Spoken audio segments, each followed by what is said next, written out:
Hey chemistry peeps, Jess McCartney here. Today we are going to be looking at some galvanic cells, but first of all let's look at this sensor.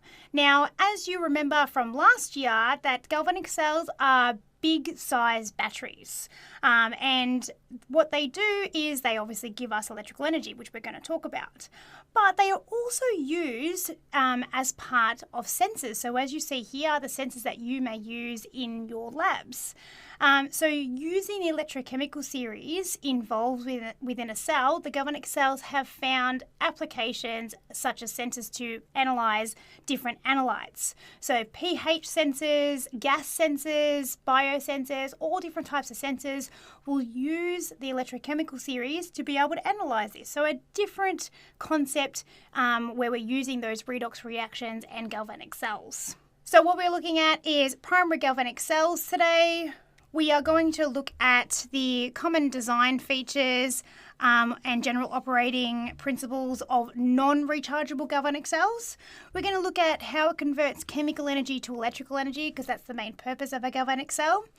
And we're going to use the limitations of the electrochemical series in designing galvanic cells and to be able to predict how the redox reactions will occur and if they will occur spontaneously.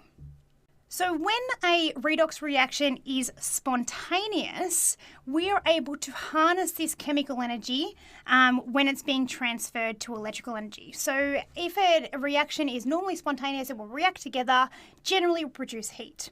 Now what we do is we can separate these types of reactions and collect that energy as electrical energy instead of heat energy. So what this is a galvanic cell. So the galvanic cell has two half cells that are kept separated, and it's connected by a circuit. And we're going to talk about this a lot over the next few lessons. So remember, some things that you need to remember is that oxidation will always occur at the anode. So I said that we would look at what this and the N and the cat means in our acronym. So this is what this means. So oxidation, so oil, occurs at the anode. This means that the anode is negatively charged. So oxidation will always occur at the anode, and the anode is always negatively charged in a galvanic cell. Reduction will occur at the cathode, so that's where that cat comes from, and the cathode is positively charged. So you can add the N and the cat into our acronym. If you haven't already, it's an easy way to remember where the anode and the cathode is in a reduction and oxidation half cell. So as I said before, in a spontaneous reaction, generally when the chemicals come in contact, they will produce heat. Now remember, this is known as an exothermic equation. So we separate these half cells for this reason. We don't want these chemicals to come in contact and produce heat. We want them to react, but react that we can then harness that electrical energy that's being produced. So in a galvanic cell, the chemical energy involved will be converted to heat energy normally if they'd come in contact, but we want them to be converted to electrical energy. So we allow those electrons to flow through the circuit and collect that electrical energy and use it somewhere else. The reaction occurs within the cell, is described as spontaneous, and this means that it reacts by itself. It doesn't need any type of intervention for it to be able to react. This is a neat little diagram to check into your notes just so you can see the difference between a galvanic cell and a direct chemical reaction. So in a galvanic cell, it's still chemical energy in a galvanic cell and a direct reaction, but all a galvanic cell does is convert it to electrical energy instead of heat energy.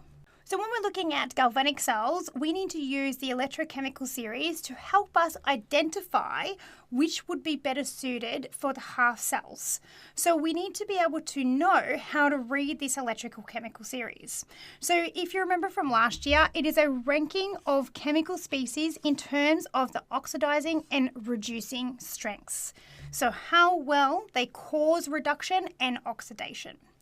Now, the strongest oxidizing agent, so the agents that are going to cause oxidation but itself go under reduction, occur at the top left, so up here of the table. And these will always occur at the cathode, so be on the positive cathode.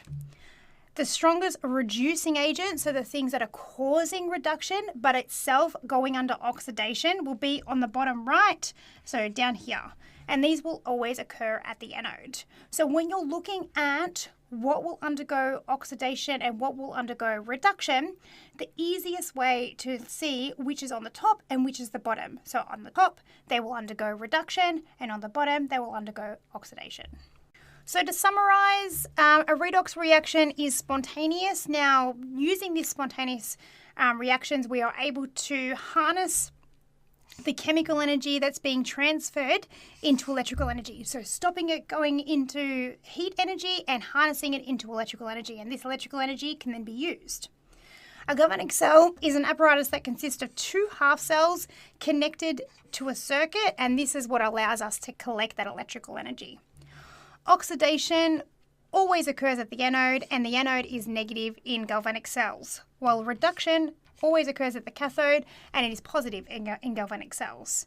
We added in the N and the CAT onto our oil rig acronym, and this is saying that oxidation occurs at the anode, it's still loss of electrons, and reduction occurs at the cathode, and it's still gain of electrons. Up next, we are going to be looking at designing galvanic cells, so being able to put a galvanic cell together and be able to label it. I will see you then. Bye-bye.